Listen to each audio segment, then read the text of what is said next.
Entonces, una vez que he introducido ese argumento, le estoy indicando que una vez que me venga aquí fuera de la clase serie enteros y vaya a hacer uso precisamente de la clase serie enteros, le voy a introducir como argumento n, que en este caso n es lo que yo le voy a introducir por teclado. Como vimos en otros ejercicios, la clase leer entero lo que hace es detectar la cadena de caracteres que yo he introducido por teclado para de esa manera que me aparezca una vez que se ejecuta el método, ¿de acuerdo? Entonces, lo que yo le estoy introduciendo a fin de cuentas a la serie entero, a la clase entero, que es esta, lo que le estoy metiendo como argumento es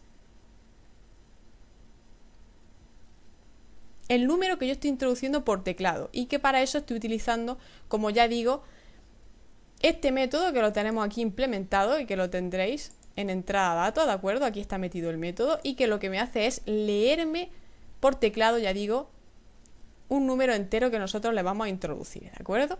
Entonces, teniendo claro eso y teniendo ya definido lo que es el constructor para una vez que utilicemos la clase serie enteros fuera de esa clase, poder establecer claramente cuál va a ser el atributo que estamos estableciendo de salida, que en este caso ya digo va a ser lo que nosotros le introduzcamos por teclado, pues pasamos a lo que es la implementación de este programa, que se basa obviamente en 4 métodos.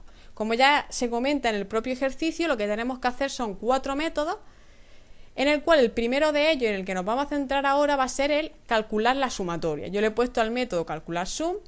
Es un método que es de tipo entero porque obviamente lo que va a devolver mi método va a ser un número entero, que es en definitiva la sumatoria de la cadena que nosotros estamos introduciendo.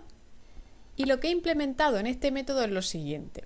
En primer lugar, he establecido aquí, como se puede observar, un atributo dentro de lo que es el método que se llama resultado y que está inicializado a 0, ¿de acuerdo? Y como es lógico, tenemos que hacer la sumatoria del número que nosotros establezcamos una vez que aparece el mensaje en pantalla y nos dice, oye, introduce un número aleatorio por teclado. Nosotros le metemos, por ejemplo, el 3, como ya he mencionado antes, vamos a coger siempre ese ejemplo. Y entonces aquí, en definitiva, lo que tiene que hacer mi método es coger y sumarme 1 más 2, 3, 3 más 3, 6. Y lo que me debería de devolver ese resultado, ese atributo resultado, sería un 6. Entonces, ¿qué es lo que tenemos que hacer? Como es lógico, debemos de utilizar un bucle for, ¿vale? Sabemos claramente el número de veces que queremos recorrer nuestro bucle, que en este caso es la variable n, y en este caso sería, si introducimos el número 3, pues sería hacer 3 iteraciones. En la primera iteración, ¿qué es lo que tendríamos? Obviamente tendríamos el número 1. En la siguiente iteración, ¿qué es lo que haríamos? Pues le sumaríamos al 1 que ya tenemos, le sumaríamos y, que en este caso sería 2. 1 más 2, 3. Y en la siguiente iteración, como resultado ya es 3, lo que le estamos sumando ya es la tercera iteración, que sería el 3, y entonces ya simplemente me saldría 6. Ahí el bucle for se rompería y entonces lo que devolvería sería simplemente el resultado de esa sumatoria, ¿de acuerdo? Con calcular productos sería prácticamente igual, pero hay que tener en cuenta una cosa que es muy importante y que, sobre todo cuando eres primerizo, te puede pasar muchísimo. Normalmente estamos acostumbrados casi siempre a poner o inicializar la variable a 0, pero hay que tener en cuenta que si nosotros hiciésemos eso con un productorio, es decir, con una multiplicación, ya sabéis, si sabéis la tabla de multiplicar del 0, que espero por favor que sí, que si nosotros multiplicamos cualquier número por 0, el resultado siempre va a ser 0. Entonces, si nosotros inicializáramos la variable resultado a 0, como es lógico, el resultado sería 0 siempre. Entonces hay que tener muy en cuenta que en este caso tenemos que inicializar la variable resultado a 1. Y teniendo en cuenta esto, básicamente todo lo demás es exactamente igual. Hay que tener en cuenta también que en el bucle for la inicialización también hay que dejarla en 1, no en 0, ¿de acuerdo? Por lo demás, todo lo demás es exactamente igual al anterior, con la diferencia obviamente de que no estamos haciendo una sumatoria, sino que estamos haciendo una multiplicación, ¿de acuerdo? Pero hay que tener en cuenta eso, que no podemos inicializar ni la variable resultado ni la variable i del bucle for a 0, porque entonces el resultado siempre sería igual a 0, ¿vale? Simplemente por una cuestión de que al multiplicar cualquier número por 0, obviamente el resultado va a ser 0. Y en cuanto a los métodos de calcular la sumatoria de los pares y calcular la sumatoria de los impares.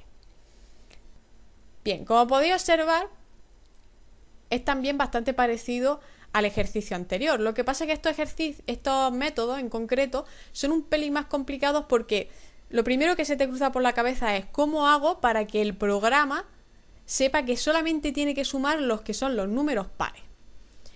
Bien, como es lógico, obviamente tenemos también que hacer uso de un bucle for, ¿de acuerdo? Porque obviamente vamos a ir iterando con los diferentes números de nuestro listado para poder identificar los números pares y sumarlos, ¿de acuerdo? Entonces, ¿cómo le indicamos lo que tiene que sumar al programa? Bien, en primer lugar, para establecer lo que es nuestro bucle for, hay que tener en cuenta que la inicialización, si os dais cuenta aquí, i es igual a 1. Y diréis, ¿por qué? Bueno, si os dais cuenta, aquí estamos utilizando una estructura de control, que en este caso es un if-else. Con esta estructura lo que le estamos poniendo es una condición a nuestro método, ¿de acuerdo? Para que me calcule la suma solamente de los pares.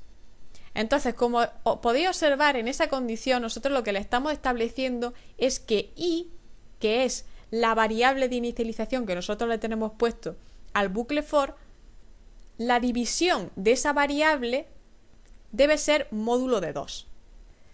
Esto quiere decir que si i, por ejemplo, es 1 y nosotros dividimos 1 entre 2, el resultado de esa división, el resto de ese resultado no va a ser igual a 0. Sin embargo, si nosotros dividimos 2 entre 2, que el resultado de esa división obviamente es 1, el resto de la división sí va a ser 0. Por tanto, si nosotros dividimos cualquier número par entre 2, siempre debería de ser el resto 0. Por tanto, de esa manera nosotros estamos estableciendo una manera de poder saber si un número es par o no es par. Es decir, yo divido un número, lo divido entre 2, si el resultado del resto de esa división es igual a 0, entonces eso quiere decir que es un número par. Y por tanto hago exactamente lo mismo que he estado haciendo por ejemplo, en calcular la sumatoria, que es ni más ni menos que establecer la sumatoria, pero teniendo en cuenta que le estamos estableciendo esa condición, que solamente va a sumar, va a hacer esa sumatoria de lo que son los números pares. ¿Veis la diferencia entre utilizar un condicionante y no utilizarlo? Aquí, por ejemplo, me suma todos los números. Aquí, sin embargo, le estoy estableciendo simplemente con esta línea de código que me tiene que sumar simplemente los números pares. ¿De acuerdo? ¿Por qué tiene que estar inicializado i igual a 1? Pues básicamente por lo mismo que lo que teníamos que hacer en este método, en el calcular productorio. Estamos haciendo una división. Obviamente, si dividimos cualquier número por 0, el resultado siempre va a ser 0. Entonces hay que tener en cuenta eso para no cometer errores en futuros ejercicios que vayáis a hacer, ¿de acuerdo? Obviamente, en calcular sumatoria impares es exactamente lo mismo que en calcular sumatoria pares, pero con la diferencia de que en vez de ponerle que i módulo de 2 es igual a 0, pues le estableceríamos que i módulo de 2 no debe ser igual a 0. Y de esa manera, pues me hace la sumatoria. En caso contrario, entonces lo único que sumamos es un 0. ¿De acuerdo? Para que de esa manera, pues no sume aquellos números que no sean pares o en este caso, en este método, impares. ¿De acuerdo? ¿Y qué es el método toString? El método toString ya digo que lo vimos también en anteriores videotutoriales y básicamente lo que estamos haciendo con este método es devolver la cadena que nosotros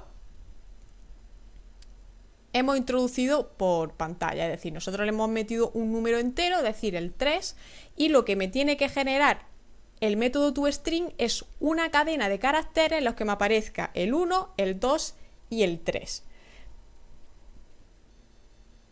Para ello, como es lógico, lo único que tenemos que hacer es, de nuevo, utilizar un bucle for en el cual vamos a establecer la variable que hemos introducido por teclado, que en este caso sería un 3, como la condición para terminar el bucle. En el momento en el que se llegue a ese 3, pues el bucle acabaría. Y lo que nosotros estamos haciendo es simplemente introducir la variable i, que en definitiva sería 1, 2 y 3, y ponerle además una coma para dividir los diferentes números y que el resultado final pues sea un poco más vistoso y no simplemente aparezcan los números tal cual, sino que haya una coma que divida cada uno de los números, ¿de acuerdo? Y ahora hay algo aquí muy curioso y que diréis, ¿qué son estas dos líneas de código, no? Bueno, hay que tener en cuenta que si nosotros hacemos esto, así tal cual, cuando nosotros terminemos o cuando el resultado final aparezca en pantalla, el último número de todos va a aparecer una coma. Es decir, para que lo entendáis, vamos a poner esto como si fuesen comentarios. Y yo voy a ejecutar, me voy a venir a uso serie entero.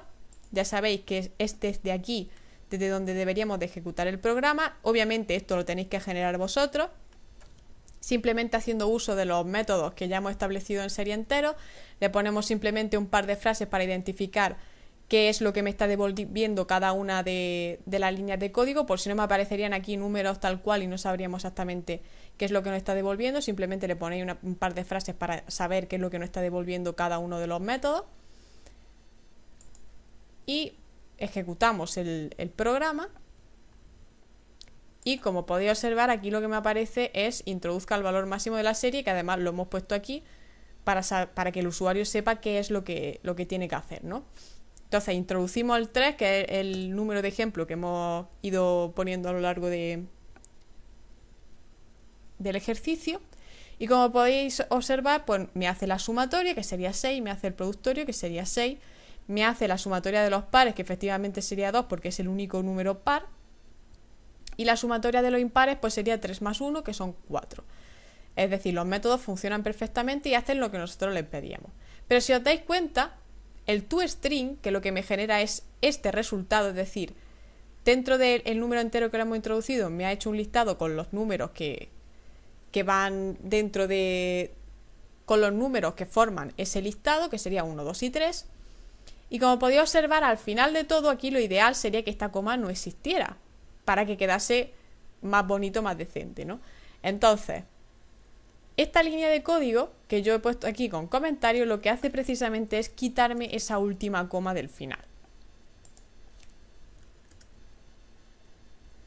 Si os dais cuenta, los corchetes los he introducido una vez que retorno el resultado. He metido ahí los corchetes simplemente para establecer, ya digo, el listado, que si queréis les podéis quitar eso.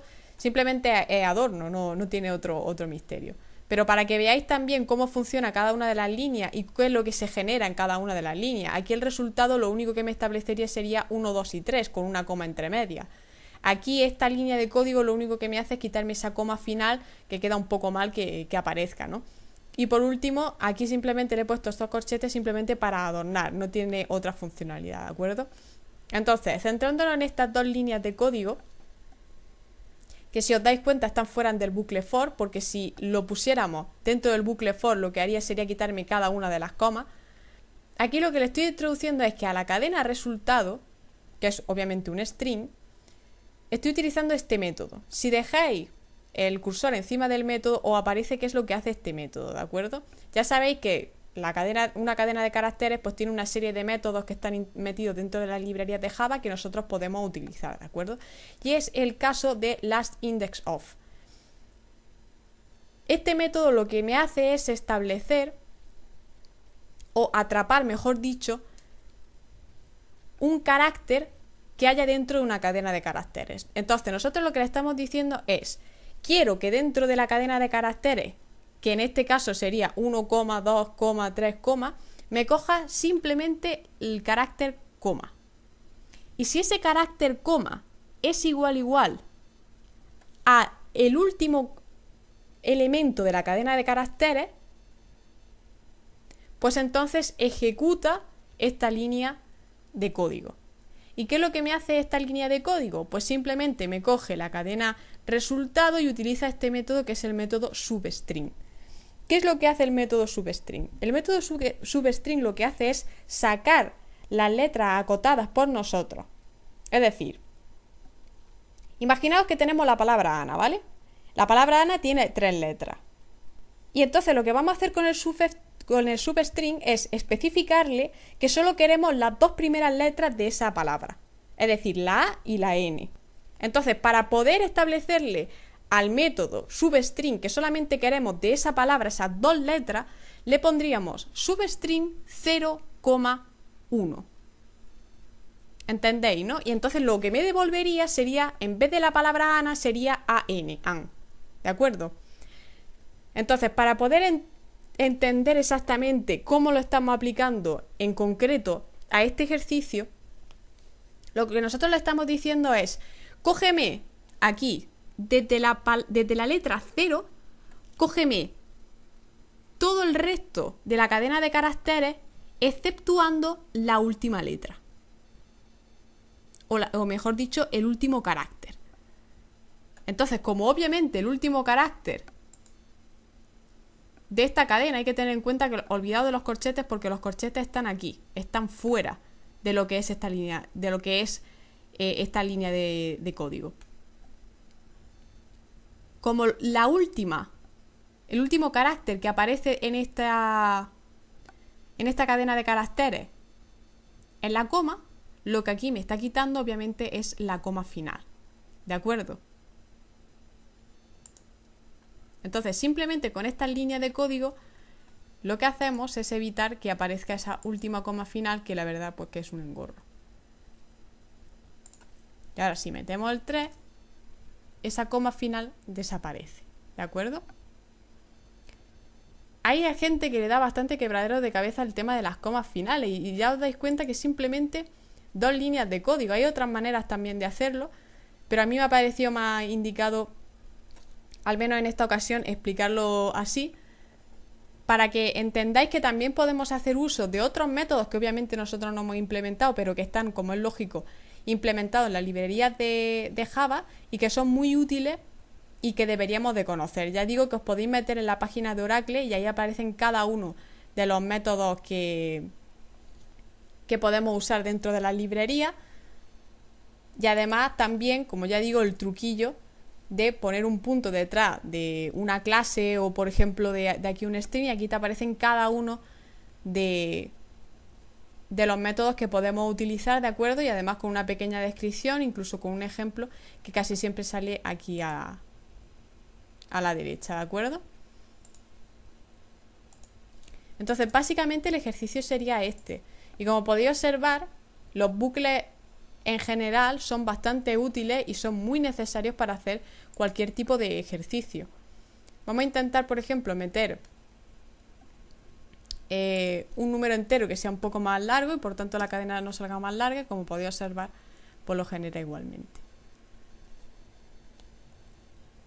Entonces básicamente entender cómo funciona un bucle y entender y saber cómo aplicar una estructura de control es súper importante y espero que haya quedado bastante claro. Como siempre, si tenéis cualquier duda o no ha quedado algo del todo claro, me lo podéis poner en comentarios, me mandáis un correo a mi dirección de correo electrónico que está en mi canal en Más Información, ¿de acuerdo? Y ahí os puedo resolver todas las dudas que queráis, ¿vale? Como siempre, daros las gracias por el apoyo que estoy recibiendo del canal. Últimamente la verdad que es tremendo el feedback que estoy recibiendo en el canal últimamente, de verdad, y obviamente esto no sería posible si no estuvieseis ahí apoyando y si desde luego esto no resultara útil. Así que muchísimas gracias por el apoyo y por confiar en mí para enseñaros, y nos vemos en el próximo vídeo.